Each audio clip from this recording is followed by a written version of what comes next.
Jane Eyre, obra de Charlotte Brontë, parte 11. O relógio soou 11 horas. Olhei para Adele, cuja cabeça estava apoiada em meu ombro. Seus olhos estavam quase fechados. Então peguei-a nos braços e levei-a para a cama. Já era quase 1 hora da manhã quando os cavalheiros e as damas voltaram aos seus quartos.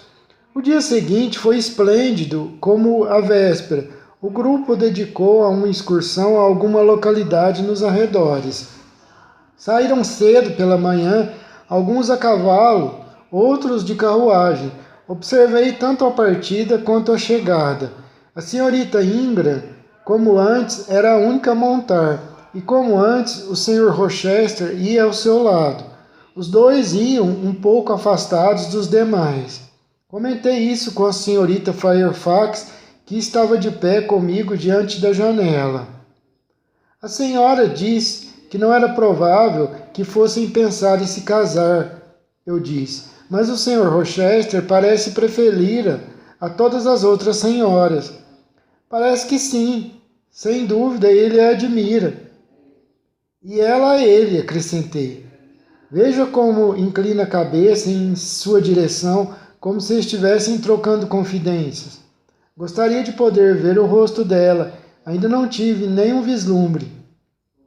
Vai vê-la hoje à noite, respondeu a senhorita Fairfax. Comentei com o Sr. Rochester o quanto Adele gostaria de ser apresentada às senhoras, e ele disse, deixe que ela venha à sala de estar depois do jantar e peça à senhorita Jane Eyre que a acompanhe.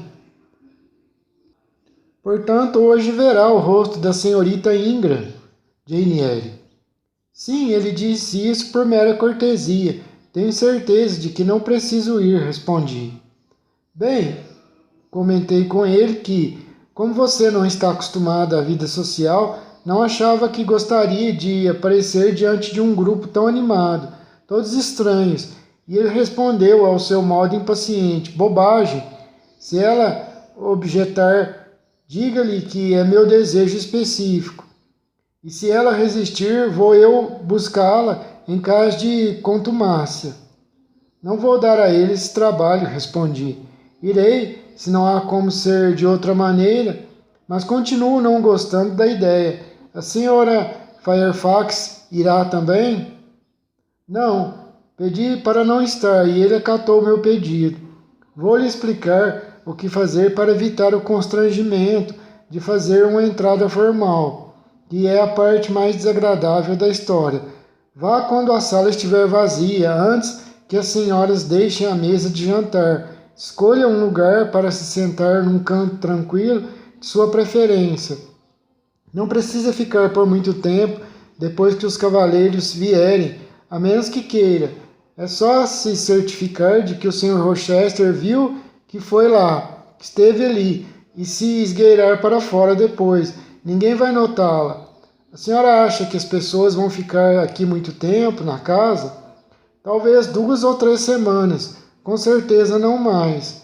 Depois do feriado de Páscoa, Sir George Lynn, que foi recentemente eleito membro do parlamento por Millcote, terá que ir até a cidade ocupar seu posto. Acredito que o Sr. Rochester vá acompanhá-lo.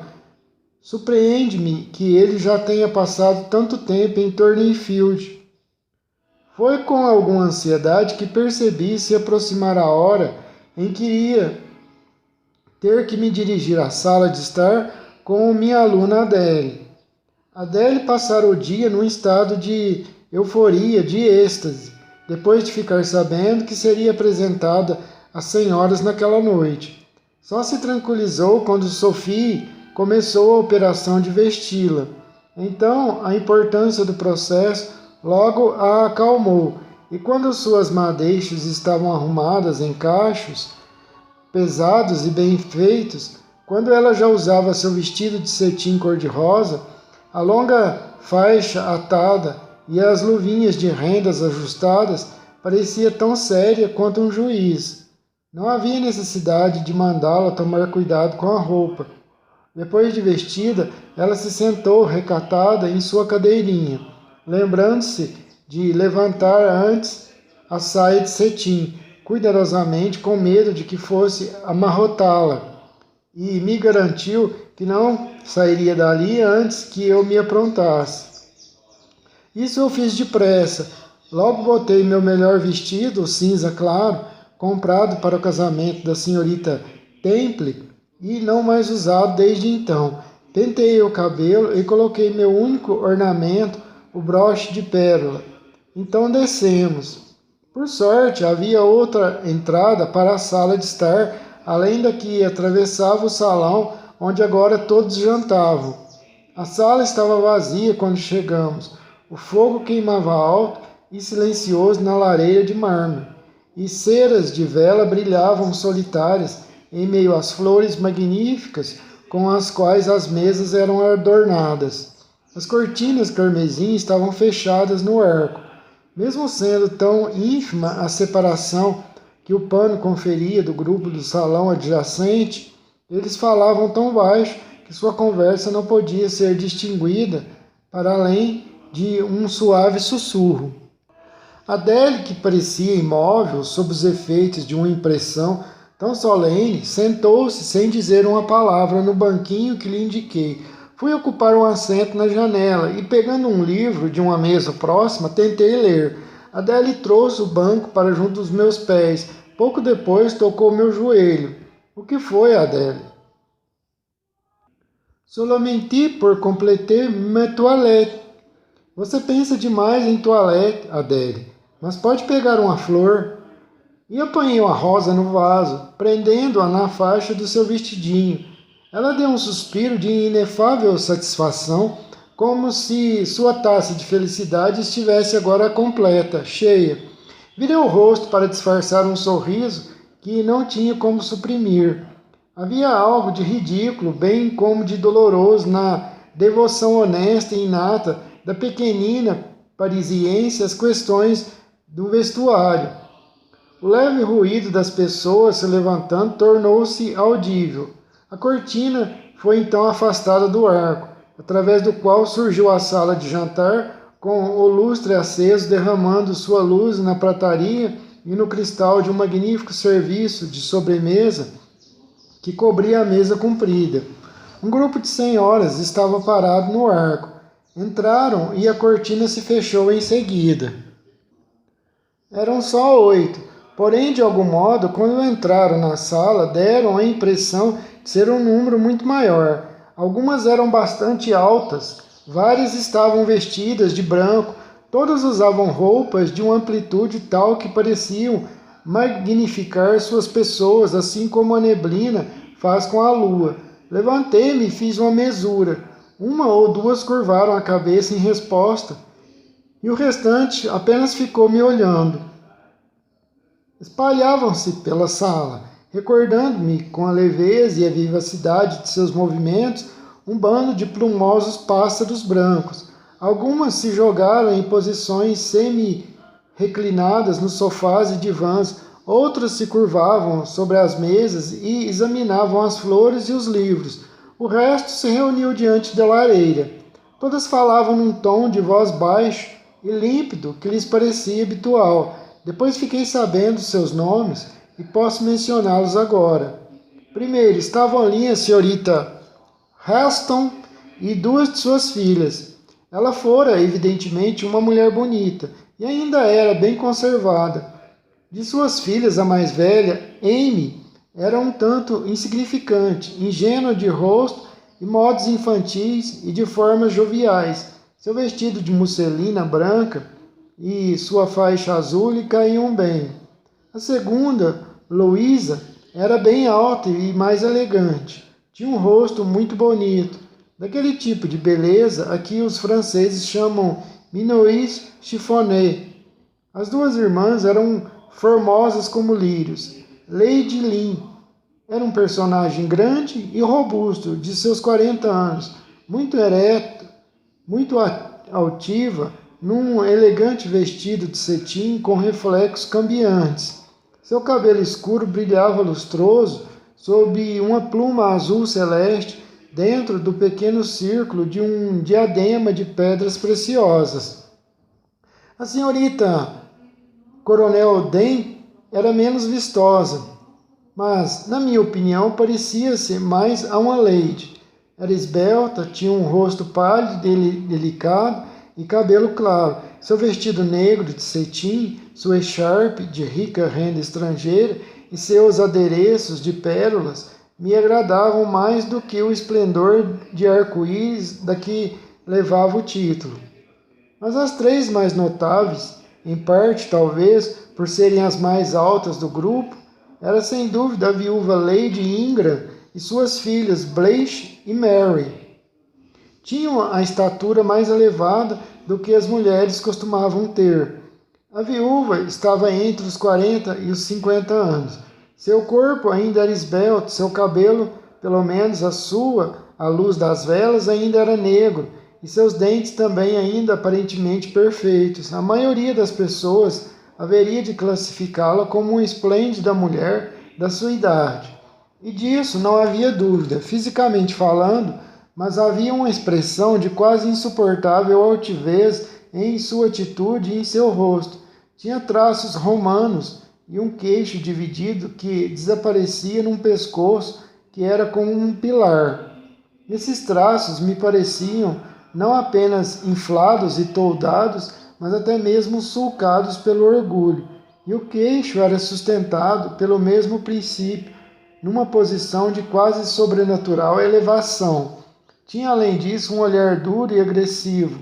Recordava-me o da senhorita Reed. Falava de modo afetado. Sua voz era profunda e suas inflexões muito pomposas, muito dogmáticas, muito insuportáveis em poucas palavras.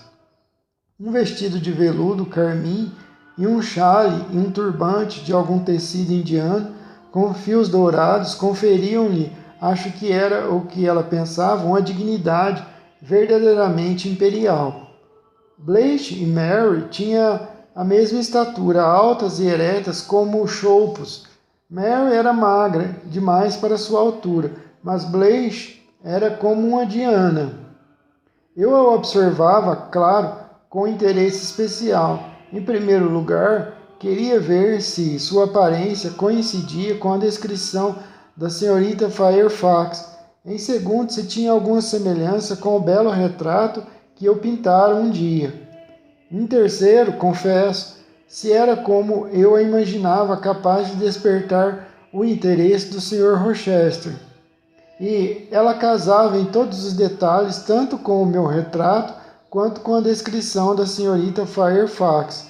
O busto nobre, os ombros angulosos, o pescoço gracioso, os olhos e os cachos negros estavam todos ali. Mas e o resto? Era igual ao da mãe. Uma réplica juvenil sem rugas, a mesma testa baixa, os mesmos traços, o mesmo orgulho. Não era, contudo, um orgulho saturnino. Ela ria continuamente, seu riso era sátiro, bem como a expressão habitual de seus lábios arqueados e arrogantes. Satírico. Dizem que a genialidade tem consciência de si mesma. Não sei dizer se a senhorita Ingram era genial, mas tinha consciência de si mesma. Muita, na verdade. Começou uma conversa sobre botânica com a suave senhorita Dane. Parecia que a senhorita Dane não estudara o assunto, embora, como dissesse, gostasse de flores, sobretudo as flores selvagens. A senhorita Ingram estudara e percorreu seu vocabulário com afetação. Logo percebi que estava, como se diz, troçando da senhorita Dane, ou seja, brincando com a sua ignorância. Podia ser uma troça inteligente, mas não era, definitivamente amável. Ela tocou o piano, era brilhante, cantou, sua voz era ótima, falava francês em particular com sua mãe, e falava bem, com fluência, de boa pronúncia. Mary tinha uma compleição mais suave, mais franca que Blanche, traços mais leves também e pele um pouco mais clara. A senhorita Ingram era escura feito uma espanhola, mas carecia de vida. Seu rosto era inexpressível, seu olhar desprovido de brilho. Ela não tinha o que dizer e, uma vez sentada, imobilizou-se como uma estátua em seu nicho. As duas irmãs vestiam branco, imaculado. E será que eu agora achava provável que a senhorita Ingram viesse a ser a escolhida do Sr. Rochester? Não saberia dizer. Não conhecia seu gosto no que dizia respeito à beleza feminina. Se ele apreciasse o tipo majestoso, ela era a majestade personificada, e além disso era talentosa e viva. A maioria dos cavalheiros devia admirá-la, pensei. E da admiração dele, eu aparentemente já tivera as provas. Para remover a última sombra de dúvida, só o que faltava era ver os dois juntos. Não deve supor, leitor, que Adele tenha passado todo esse tempo sentada, imóvel no banquinho aos meus pés. Não. Quando as senhoras entraram, ela se levantou, adiantou-se para cumprimentá-las, fez uma reverência imponente e disse com muita seriedade: Bonjour! E a senhorita Ingram olhou para ela com desprezo e um ar de desdém, exclamando: Ah, que bonequinha! Lady Lynn observou: É a protegida do Sr. Rochester, suponho, a menininha francesa de quem ele falava. A senhorita Dent tomara-lhe a mão gentil e lhe dera um beijo. Amy e Louise Aston exclamaram simultaneamente: Que amor de menina! E então a chamaram a um sofá onde ela agora se sentava, metida entre elas, conversando ora em francês, ora em seu inglês deficiente, e absorvendo a atenção não somente das mais jovens, mas também da senhorita Aston e de Lady Lynn, mimada do jeito que seu coração apreciava. Por fim, trazem o café e os cavalheiros são chamados. Sento-me à sombra, se é que alguma sombra é possível nesta sala tão iluminada. A cortina da janela me oculta parcialmente. Mais uma vez o arco se abre. Eles entram. A aparência geral dos cavalheiros, como a das senhoras, é muito imponente. Então todos vestidos de preto, a maioria é alta, alguns são jovens. Henry e Frederic Lynn são muito atraentes e o coronel Dent é um belo militar. O Sr. Aston, o magistrado do distrito, tem a aparência de um cavalheiro.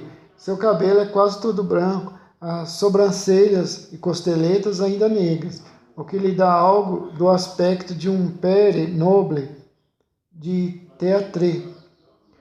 Lord Ingram, com suas irmãs, é muito alto. Como elas também é bonito, mas tem a mesma expressão apática e languida de Mary. Seus compridos braços e pernas não parecem proporcionais à vivacidade do sangue ou ao vigor do cérebro. E onde está o Sr. Rochester? Ele chega por fim. Não estou olhando para o arco, mas mesmo assim vejo-o entrar. Tento concentrar minha atenção na agulha, na malha da bolsa que estou bordando. Quero pensar somente no trabalho que tenho em mãos, ver somente as contas prateadas e os fios de seda que tenho no colo, mas contemplo seu rosto com nitidez e é inevitável recordar a última vez que o vi, logo após lhe prestar o que ele classificou de serviço essencial. Segurando minha mão, fitando meu rosto, ele me contemplou com os olhos que revelavam um coração cheio e prestes a transbordar. Dessas emoções eu participava. Como me aproximei dele naquele momento? O que aconteceu desde então, calculado para mudar a sua posição relativa, bem como a minha? Como estávamos distantes agora, como se fôssemos estranhos. Tão distantes estávamos que eu não esperava que ele viesse falar comigo. Não me surpreendeu quando, sem olhar para mim, ele foi se sentar do outro lado da sala e começou a conversar com algumas senhoras. Assim que vi sua atenção estava voltada para elas e que eu podia observar sem ser notada, meus olhos foram involuntariamente atraídos pelo seu rosto. Não conseguia controlar minhas pálpebras. Levantavam-se e a íris se fixavam nele. Eu olhava e o prazer de fazê-lo era intenso, um prazer precioso, mas pungente, ouro puro, como uma ponta de aço de agonia. Um prazer como o que um homem sedento poderia sentir ao saber que o poço ao qual conseguiu se arrastar está envenenado, mas ele se inclina e não bebe a água. É uma grande verdade que a beleza está nos olhos de quem vê o rosto descorado, oliváceo do meu Senhor, sua testa quadrada e imponente, suas sobrancelhas fartas e negras, seus olhos profundos, seus traços fortes, sua boca firme e serena, sinônimos de energia, determinação, força de vontade. Não eram bonitos de acordo com os costumes, mas eram mais do que bonitos para mim. Despertavam o interesse e tinham sobre mim uma influência que me dominava, que subtraíam meus sentimentos do meu poder e os atavam ao dele. Eu não tinha intenção de amá-lo. O leitor sabe que lutei muito para extirpar da minha alma os germes do amor ali detectados. E agora, na primeira vez que tornava a vê-lo, eis que reviviam espontaneamente, verdes e fortes. Ele fez com que eu o amasse sem olhar para mim.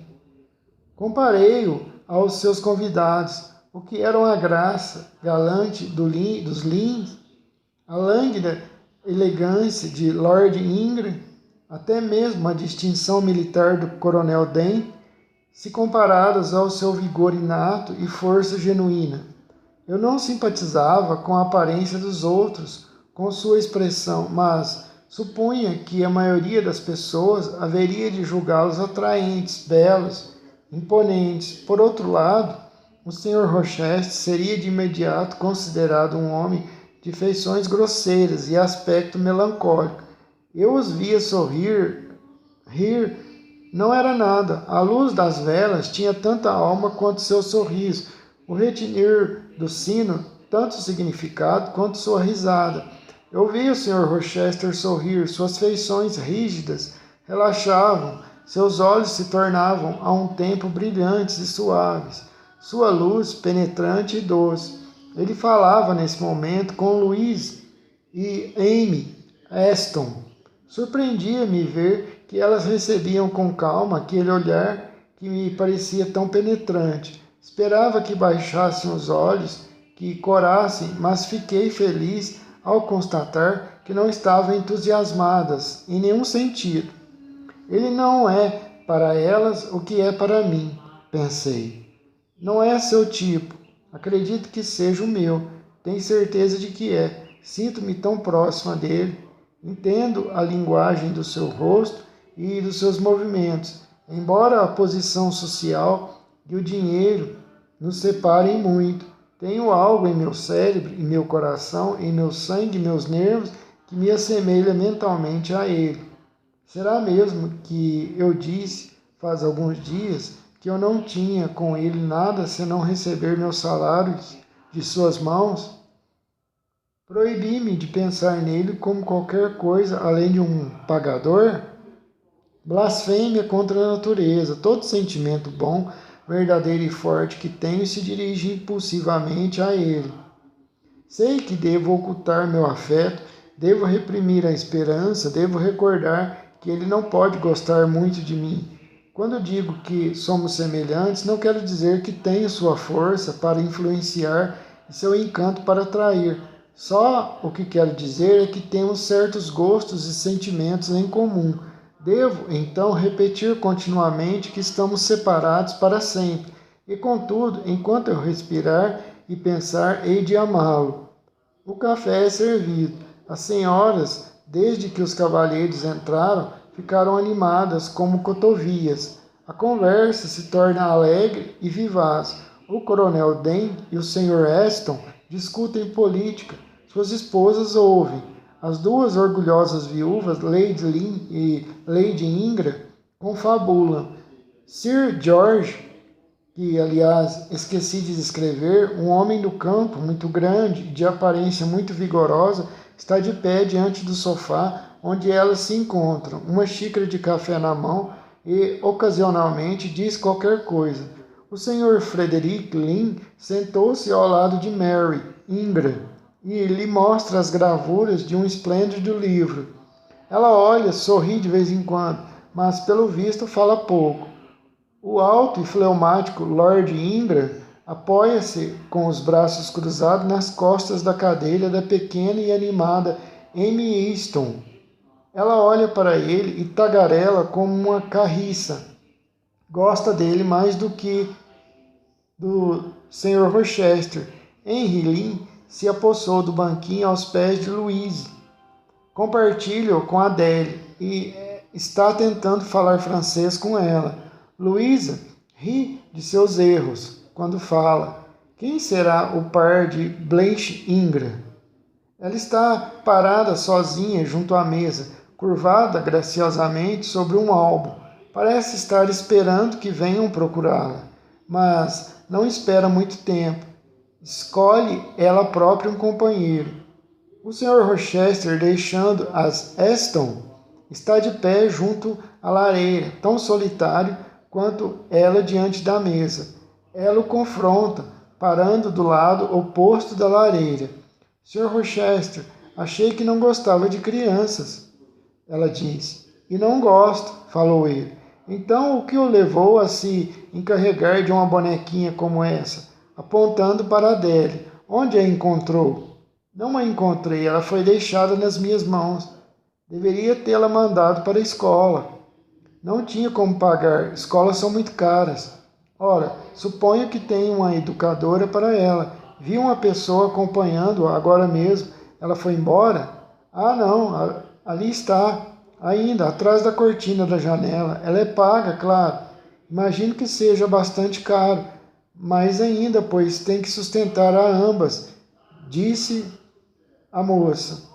Eu temia, ou devo dizer, esperava, que a alusão fizesse o Sr. Rochester olhar em minha direção, e voluntariamente afundei ainda mais na sombra, mas ele não moveu os olhos. Não considerei o assunto, disse, indiretamente olhando reto à sua frente. Não, vocês, homens, nunca consideram economia e bom senso, disse Ingram. Devia ouvir a opinião de mamãe na questão das educadoras. Mary e eu tivemos, imagino, pelo menos uma dezena na nossa época, a metade detestável, a outra metade ridícula, e todas elas verdadeiros demônios. Não é verdade, mamãe? Disse alguma coisa, meu bem? A jovem, assim reivindicada como propriedade especial da viúva, repetiu a pergunta como uma explicação. Minha querida, não fale de educadoras, a palavra me deixa nervosa. Sofri um verdadeiro martírio com sua incompetência e seus caprichos. Agradeço aos céus por estar agora livre delas. A senhora Dent curvou-se sobre a devotada senhora e A senhora Dent curvou-se sobre a devota senhora e sussurrou algo em seu ouvido. Suponho, a tomar pela resposta, que estivesse recordando que uma representante da raça execrada estava presente. Eu, claro. Tant pis. Espero que ela aprenda algo com isso, disse a senhora. Então, num tom de voz mais baixo, mas ainda alto o suficiente para que eu pudesse ouvi-la, já reparei nela, sei julgar fisionomias, e na sua vejo todos os defeitos da classe, disse. E quais são eles, madame? Perguntou em voz alta o Sr. Rochester. Direi em particular, respondeu ela, balançando o turbante 3 vezes de modo portentoso e significativo. Mas a minha curiosidade já terá perdido o apetite. Ela precisa ser alimentada nesse momento, falou o Sr. Rochester. Pergunte a Blanche Ingram, que está mais perto de você do que eu. Ah, não mande ele me perguntar, mamãe. Só tem uma palavra para descrever a tribo inteira. São um estorvo. Não que eu tenha tolerado muita coisa da parte delas. Sempre tomei o cuidado de virar a mesa. Que peças, Teodoro? Theodore e eu costumávamos pregar em nossas senhoritas Wilson e as senhoritas Gray e Madame Gilbert. Mary estava sempre sonolenta demais para se juntar de bom grado a nossas conspirações. O auge da diversão era com Madame Gilbert. A senhorita Wilson era uma coisinha pobre e enferma, lacrimosa e abatida. Em poucas palavras, não valia a pena derrotá-la. E a senhorita Gray era rude e insensível. Nada tinha efeito sobre ela. Mas a pobre Madame Gilbert, ainda posso vê-la em suas crises de nervos, quando a levávamos ao seu limite, derramando nosso chá, esmigalhando o pão com manteiga, jogando nossos livros para o alto e fazendo um concerto com a régua e a mesa, o guarda-fogo e os atiçadores da lareira. Theodore, você se lembra desses dias felizes? Sim, claro que me lembro, disse indolente o Lord Ingram. E a pobre velha costumava gritar: ah, suas crianças malvadas! Então lhe passávamos um sermão sobre a presunção de tentar ensinar gente inteligente como nós, quando ela mesma era tão ignorante e insignificante. Isso mesmo. E Tedo, você sabe, eu o ajudei a processar ou a perseguir seu tutor, aquele senhor Vinning, de cara desbotada, o vigário doentinho, como chamávamos. Ele e a senhorita Wilson tomaram a liberdade de se apaixonar um pelo outro, ou pelo menos foi o que Tedo e eu pensamos. Surpreendíamos olhares afetuosos e suspiros que interpretávamos como sinais da paixão entre ambos. E juro a vocês que o público logo pôde compartilhar da nossa descoberta. Nós a usamos como uma espécie de alavanca para içar aqueles dois pesos mortos para fora de casa, assim que a querida mamãe aqui presente teve uma vaga suspeita da história, concluiu que ela é de tendência imoral. Não foi, mamãezinha? Claro, minha querida, eu estava certa, podem acreditar. Há 1000 razões pelas quais relações entre educadoras e tutores, nunca deveriam ser toleradas por um momento que fosse em qualquer casa bem administrada. Em primeiro lugar, por favor, mamãe, poupe-nos a enumeração. Todos nós sabemos quais são. O perigo de mau exemplo, a inocência da infância, distrações e consequente negligência de suas tarefas por parte dos envolvidos, aliança e cooperação mútuas, confiança que resulta na companhia da insolência em insubordinação e escândalo. Estou correta, baronesa Ingram, de Ingram Park. Minha flor de lis, você está sempre correta, como sempre. Então não precisamos dizer mais nada, vamos mudar de assunto. Amy Aston, que não ouvira ou não dera importância a essa parte, entrou na conversa com sua voz suave e infantil. Louisa e eu costumávamos ridicularizar a nossa educadora também, mas ela era uma criatura tão boa que tolerava tudo.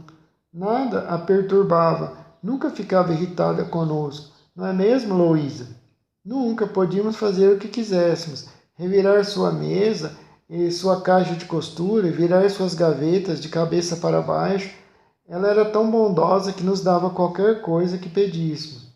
Imagino que agora, disse a senhorita Ingram, curvando sarcasticamente os lábios, vamos ter um resumo das memórias de nossas educadoras existentes. Para evitar tal provação, mais uma vez solicito a introdução de um novo tópico. Sr. Rochester, apoia minha solicitação?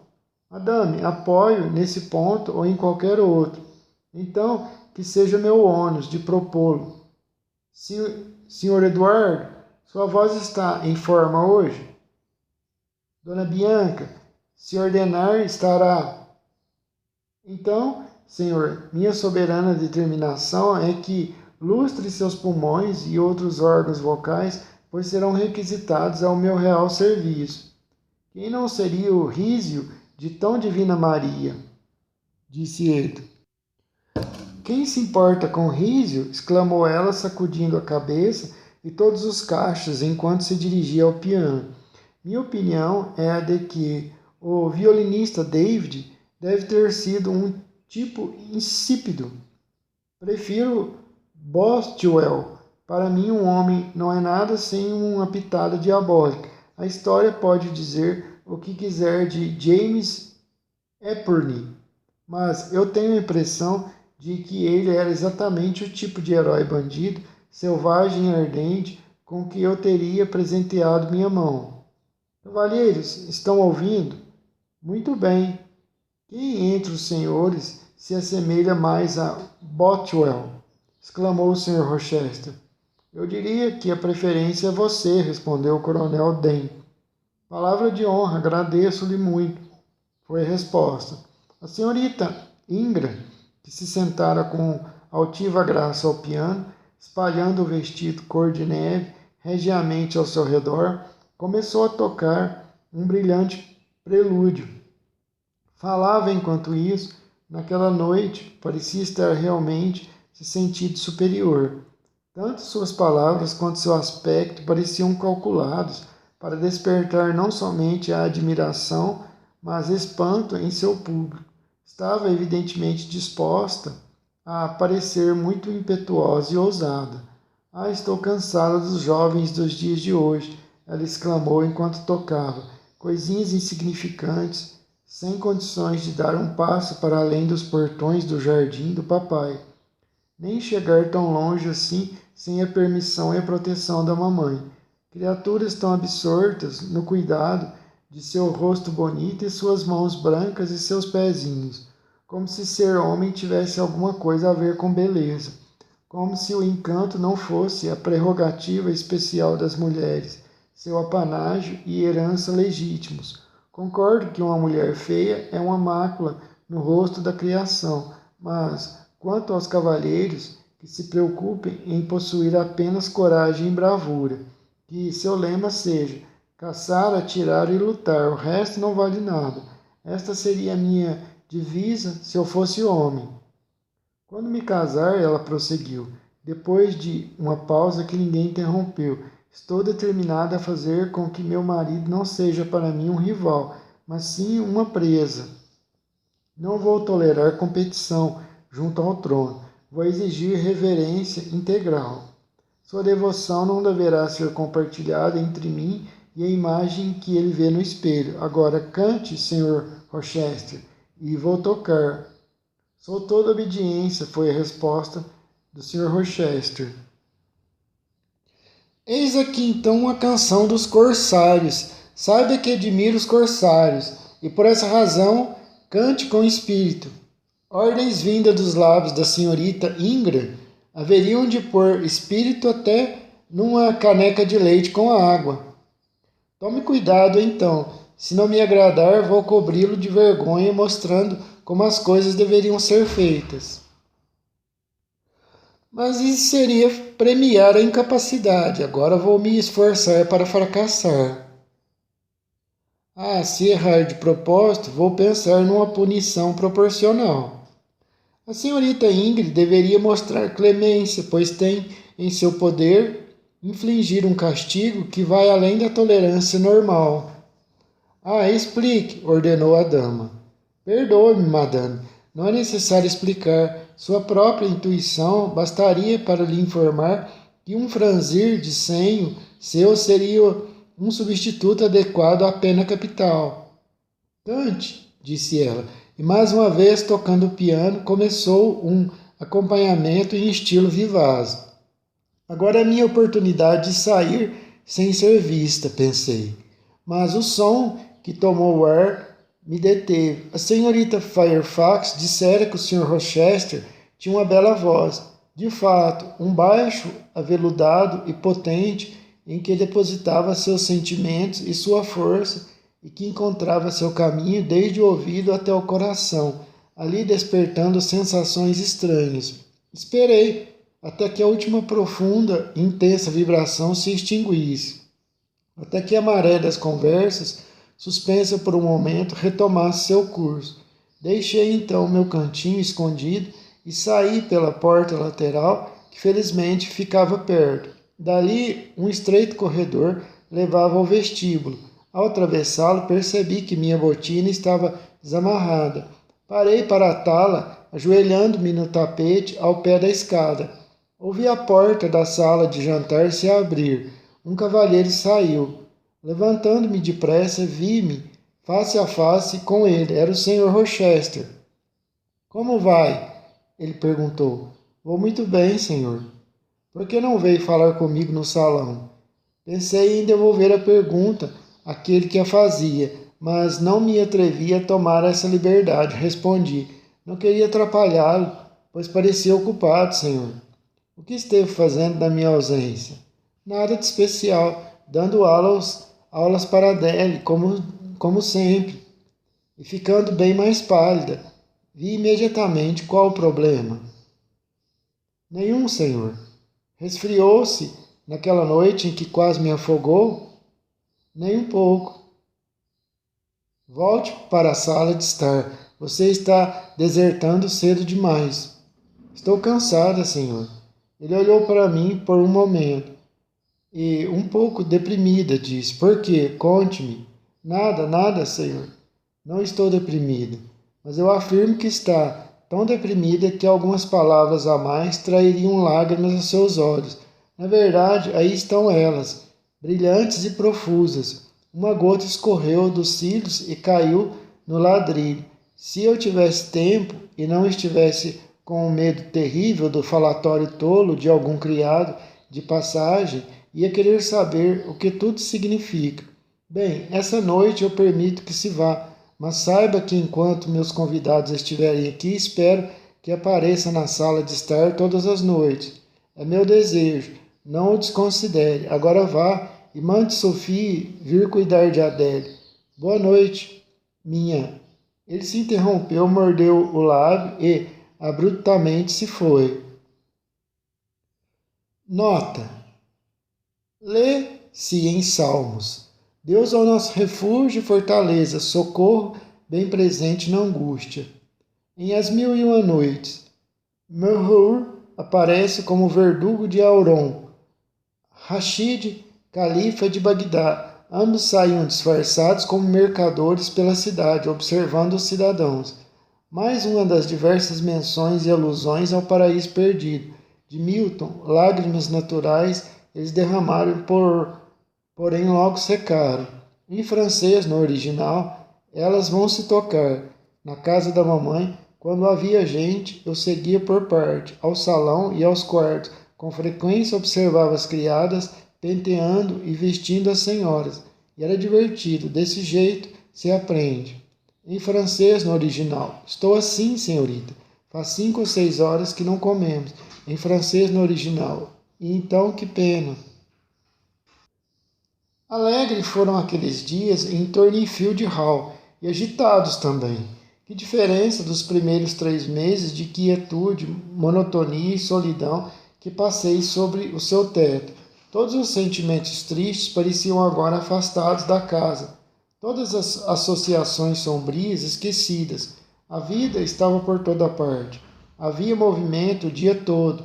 Não era possível agora atravessar o corredor, antes silencioso, nem entrar nos quartos da frente, antes tão desocupados, sem encontrar uma fina camareira ou um criado elegante.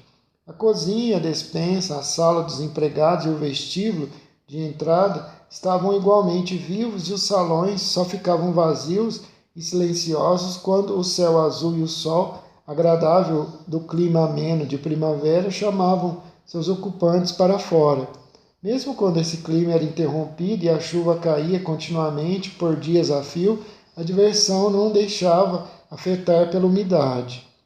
Os divertimentos dentro de casa só ficavam mais animados e variados em consequência da pausa imposta aos que acontecia do lado de fora. Perguntei-me o que fariam na primavera, na primeira noite em que uma mudança nos passatempos foi proposta. Falaram em brincar de charadas, mas em minha ignorância não entendi o termo. Chamaram os criados, as mesas da sala de jantar foram afastadas. Trocaram as luzes de lugar, colocaram as cadeiras num semicírculo oposto ao arco. Enquanto o Sr. Rochester e os outros cavalheiros coordenavam essas alterações, as senhoras subiam e desciam correndo a escada e chamavam suas criadas. A senhorita Fairfax foi solicitada para dar informações relativas ao estoque da casa em termos de chales, vestidos, qualquer tipo de roupa. Alguns armários do terceiro piso foram saqueados e seu conteúdo, que consistia em anáguas de brocado com armação, vestidos de cetim, trajes pretos, golas de renda, etc., trazido às braçadas pelas empregadas. Uma seleção foi então feita e os itens escolhidos levados ao boudoir da sala de visitas. Enquanto isso, o Sr. Rochester reuniu mais uma vez as senhoras ao seu redor e selecionava algumas para fazer parte do seu grupo. A senhorita Ingram é minha, claro, disse. Em seguida nomeou as duas, a senhorita Aston e a senhorita Dent. Olhou para mim. Por acaso eu estava por ali, fechando o bracelete da senhorita Dent, que me solicitara. Vai participar? Ele perguntou. Fiz que não com a cabeça. Ele não insistiu, o que eu temia que fosse fazer. Permitiu que voltasse tranquilo ao meu lugar habitual. Ele e suas ajudantes retiraram-se então para trás da cortina. O outro grupo, liderado pelo coronel Dent, sentou-se no semicírculo de cadeiras. Um dos cavalheiros do Sr. Aston, que me observava, propôs que eu fosse convidada a me juntar a eles. Mas Lady Ingram imediatamente disse: Não, ouvia a dizer, ela parece burra demais para um jogo como esse. Pouco depois, ouviu-se um sino e a cortina foi levantada. No arco, o vulto corpulento de Sir George Lynn, que o Sr. Rochester também escolhera, foi logo envolvido num lençol branco. Diante dele, numa mesa, um grande livro encontrava-se aberto, e ao seu lado estava Amy Aston, usando a capa do Sr. Rochester e segurando um livro na mão. Alguma pessoa invisível fez soar alegremente o sino, e então Adele, que insistira em fazer parte do grupo de seu guardião, adiantou-se saltitante, espalhando ao redor o conteúdo de um cesto de flores que trazia no braço. Então apareceu magnífica a senhorita Ingram, vestida de branco, um comprido véu e uma coroa de flores na cabeça. Ao seu lado vinha o Sr. Rochester, e juntos os dois se aproximaram da mesa. Ajoelharam-se. Enquanto isso, a senhorita Dent e Louisa Aston, também vestidas de branco, posicionaram-se atrás deles. Uma cerimônia muda se seguiu, e nela foi fácil reconhecer a pantomima de um casamento. Quando foi concluída, o coronel Dent e seu grupo trocaram sussurros por alguns minutos. Então o coronel exclamou: Noiva! O Sr. Rochester fez uma mesura e a cortina caiu. Houve um intervalo considerável antes que se erguesse outra vez. A segunda cena era mais elaborada e preparada do que a primeira. A sala de visitas, como observei anteriormente, ficava 2 degraus mais elevada do que a sala de jantar, e no alto do segundo degrau, a 1 ou 2 metros de distância na sala, apareceu um grande recipiente de mármore que reconheci como um dos ornamentos da estufa, seu lugar de costume cercado por plantas exóticas e habitado por peixinhos dourados, e de onde devia ter sido trazido com alguma dificuldade por conta de seu tamanho e de seu peso. Sentado no tapete ao lado dessa bacia estava o Sr. Rochester, coberto com chales, um turbante na cabeça. Seus olhos negros e pele morena e traços pagãos casavam bem com a fantasia. Ele era a cópia perfeita de um emir oriental, agente ou vítima da corda do arco. Em seguida aproximou-se a senhorita Ingram. Ela também usava roupas orientais, um lenço carmim atado com uma faixa na cintura, um lenço bordado amarrado na testa, os braços lindamente torneados, nus, um deles erguido no alto de segurar um jarro graciosamente equilibrado sobre sua cabeça.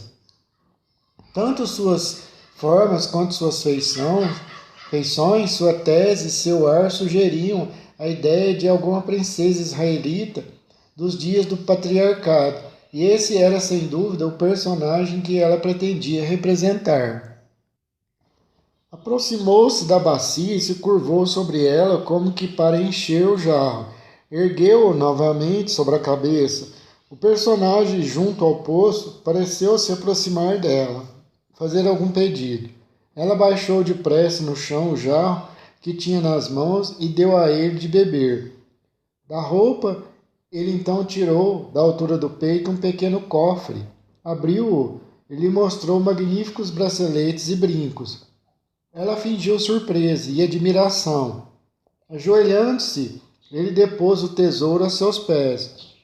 A expressão e os gestos dela demonstravam incredulidade e deleite. O estranho colocou os braceletes em seus braços e os anéis em suas orelhas. Eram Eliezer e Rebeca. Só faltavam os camelos. O grupo que tinha que adivinhar mais uma vez se pôs a confabular.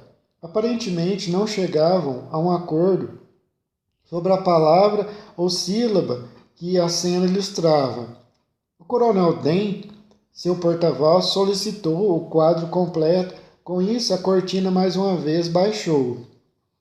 Quando se ergueu pela terceira vez, somente uma parte da sala de estar se via. O restante estava coberto por um biombo, sobre o qual fora colocado um pano escuro e grosso.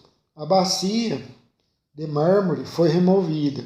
Em seu lugar estava uma mesa de trabalho e uma cadeirinha de cozinha. Esses objetos eram visíveis à luz fraca de um lampião, as velas todas apagadas. Nesse cenário sórdido se encontrava sentado um homem com os punhos cerrados sobre os joelhos e os olhos voltados para o chão.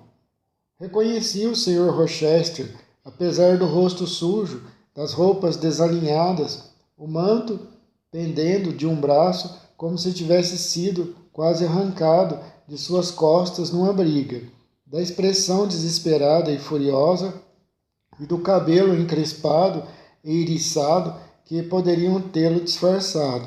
Quando ele se mexeu, uma corrente rangeu.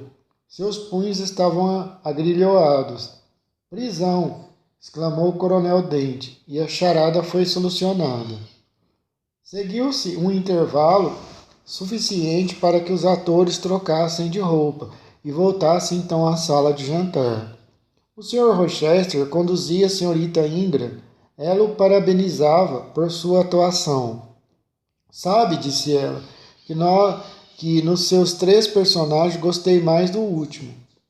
Ah, se tivesse vivido alguns anos atrás, que galante cavalheiro salteador teria sido.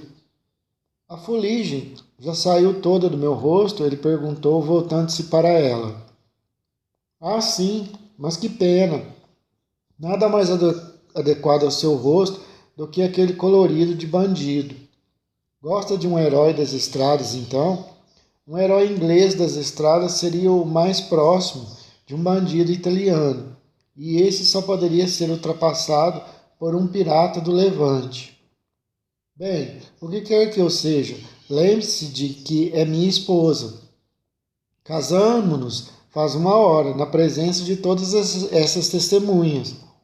Ela riu e enrubesceu. Agora, Dente, continuou o Sr. Rochester, é a sua vez. E quando o outro grupo se retirou, ele e seu bando ocuparam os assentos vagos. A senhorita Ingram se sentou à direita de seu líder. Os outros adivinhadores se instalaram nas cadeiras dos 2 lados.